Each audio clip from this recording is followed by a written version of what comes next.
In our ministry as exorcists, the role of the Eucharist is critical. And actually, in many ways, the demons sort of witness, contrary to their desire, to the power and the sacredness of the Eucharist. For example, a fully possessed person often has great difficulty even stepping into a church, nevertheless going to Mass. I remember one woman said that when she was practically dragged into church by her father, sadly she was possessed. She said that the Eucharist tasted like a dead animal. The demons find the Eucharist so odious to them because they hate Jesus. Several other possessed people, they can't even step into a church. It's almost like there's a barrier there. And they have a great difficulty even going into a church, a holy place, and of course celebrating the Mass. So you see this aversion to the sacred in those who are possessed, especially to the Eucharist. So what does that tell us?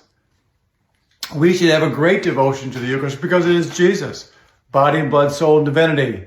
And of course, the most important thing you can do in your spiritual life, especially, of course, if you have demonic issues, is to go to confession regularly, go to Mass and communion. And frankly, if it were I, which I do, I go to, of course, celebrate Mass daily. And I recommend you go to Mass every day too.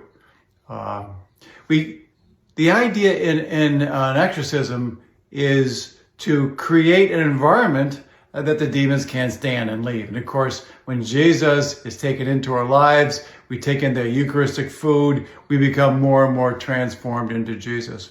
Which is why, by the way, demons hate priests. I just got believe it or not, a text yesterday, and the demons said, "You stupid priest."